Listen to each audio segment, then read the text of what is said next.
আত্মা কিছুক্ষণের জন্য আশেপাশেই থাকে। সেই সময় আত্মা নিজের মৃতদেহ, পরিবারের কান্না সবকিছুই দেখতে পারে, কিন্তু কিছুই বলতে পারে না। সে তখন দ্বিধায় থাকে। আপনি কি কখনো ভেবেছেন মৃত্যুর পর আমাদের আত্মা কোথায় যায়? আমাদের প্রিয়জনদের আত্মা কি কোথাও থাকে? তারা কি আমাদের দেখে?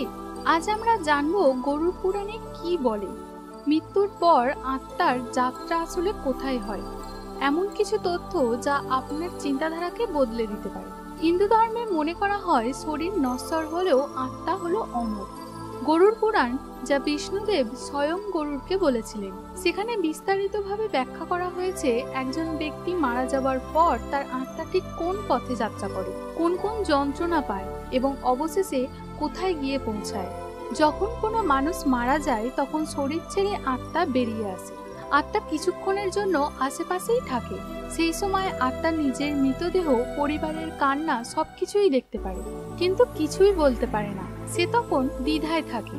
সে বুঝতে পারে না কি হচ্ছে, কোথায় যাবে। মৃত্যুর পর আত্মা প্রথম 10 দিন প্রেত অবস্থায় থাকে, অর্থাৎ সে তখন দেহহীন আত্মা, দ্বিধাগ্রস্ত, অনিশ্চিত এবং দুনিয়ার সঙ্গে সম্পর্ক ছিন্ন করলেও সম্পূর্ণ বিচ্ছিন্ন হয় না। এই সময় আত্মা সাধারণত নিজের বাড়ির আশেপাশেই থাকে। সে তার পরিবারের লোকেদের দেখতে পায়, তাদের কষ্ট অনুভব করতে পারে, কিন্তু কিছু করতে পারে না। আত্মা তখন অস্থির থাকে, কারণ সে জানে না কোথায় যাবে এবং এই পরিস্থিতি থেকে মুক্তির জন্য অপেক্ষা করতে থাকে। প্রথম 16 দিন, বিশেষ করে 13তম দিন পর্যন্ত আত্মার জন্য শ্রাদ্ধ, তর্পণ ও পিণ্ডদান করা খুবই গুরুত্বপূর্ণ।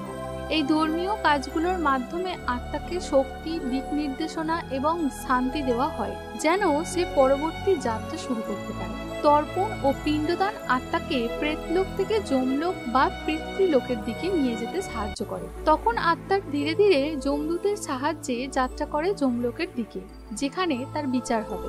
এই সময় আত্মা পরিবারের দান, প্রার্থনা, শ্রাদ্ধ থেকে শক্তি অর্জন করে।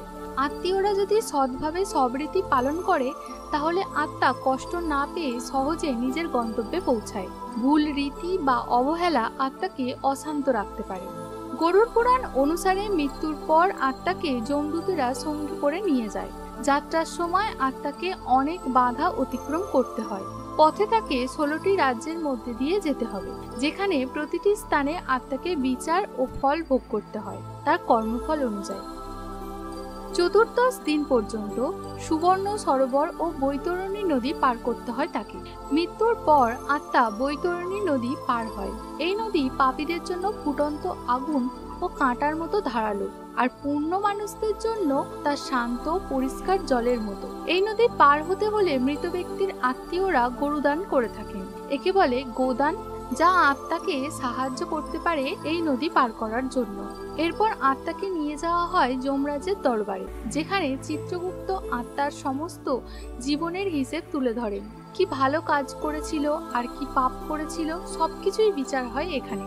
তারপর আত্মাকে সিদ্ধান্ত জানানো হয় যে সে স্বর্গে যাবে না নরকে। যদি আত্মা পুণ্যবান হয় তবে সে স্বর্গে যায়, যেখানে অপূর্ব সুখ, দেবতাদের সাহচর্য ও আনন্দ থাকে। আর যদি কেউ অনেক পাপ করে থাকে তবে সে নরকে যায়। সেখানে তাকে বিভিন্ন যন্ত্রণাময় পরিস্থিতির মধ্য দিয়ে যেতে হয়, যেমন আগুনে পোড়া, ঠান্ডায় কাঁপা, শূলবিদ্ধ হওয়া ইত্যাদি।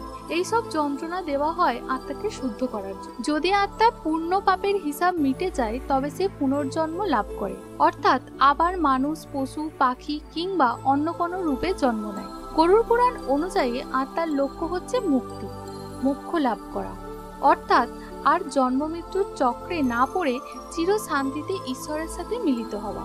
হিন্দু শাস্ত্র, বিশেষ করে গরুড় পুরাণে বলা হয়েছে আত্মার চূড়ান্ত গন্তব্য হলো মোক্ষ, অর্থাৎ মুক্তি। এই মোক্ষ হলো এমন এক অবস্থা যেখানে আত্মা জন্ম মৃত্যুর চক্রে ফিরে আসে না। সে চিরকালীন শান্তিতে ঈশ্বরের সঙ্গে একাত্ম হয়ে যায়। মোক্ষ পাওয়া মানে কেবল স্বর্গে যাওয়া নয়। স্বর্গেও তো সুখের সাথে সীমাবদ্ধ একটা নির্দিষ্ট সময় থাকে, কিন্তু মোক্ষ হলো চির শান্তি, যেখানে দুঃখ নেই, আশা নেই, আকাঙ্ক্ষা নেই, আছে শুধু এক নীরব গভীর পরিতৃপ্তি। মুক্তি পাওয়ার পথ কঠিন, কিন্তু অসম্ভব নয়। গরুড় পুরাণ বলে সৎ কার্য, দয়া, ধৈর্য, ভক্তি এবং নিষ্কাম কর্ম, এই 5টি পথ আত্মাকে মুক্তির দিকে নিয়ে যায়। যদি একজন ব্যক্তি জীবিত অবস্থায় সৎপথে চলে, কাউকে কষ্ট না দেয়, ঈশ্বরের স্মরণে থাকে, সেবা করে বা অহংকার না করে, তবে মৃত্যুর পর তার আত্মা সহজেই ঊর্ধ্বলোকে উঠে যায়। তার আত্মা অন্ধকার থেকে আলোয় পৌঁছে যায়। শাস্ত্রে আরো বলা হয়, যে আত্মার পরিবার মৃত্যুর পর সঠিক শ্রাদ্ধ পিণ্ডদান করে তার আত্মা দ্রুত শান্তি পায়। আর যে আত্মার জীবন পরিশুদ্ধি ঘটে সে ফিরে আসে, সে একত্রিত হয় সেই চেতনাতেই, যাকে আমরা ব্রহ্ম বা পরমাত্মা বা ঈশ্বর বলি। আত্মা তখন আর আমি থাকে না, সে সব হয়ে যায়। এই শাস্ত্র আমাদের শেখায় জীবনটা খুবই অমূল্য, প্রতিটি কাজের ফল আছে, তাই আমাদের উচিত এমন ভাবে জীবন যাপন করা যেখানে মৃত্যুর পর আত্মা শান্তি পায়। এই পৃথিবীর কাজ আমাদের ভবিষ্যতের আত্মার পথ নির্ধারণ করে। আপনি যদি বিশ্বাস করেন আত্মার অস্তিত্বে আর আপনার প্রিয়জনের আত্মার শান্তির কামনা করেন, তবে এই ভিডিওটি নিজের মতো করে উপলব্ধি করুন।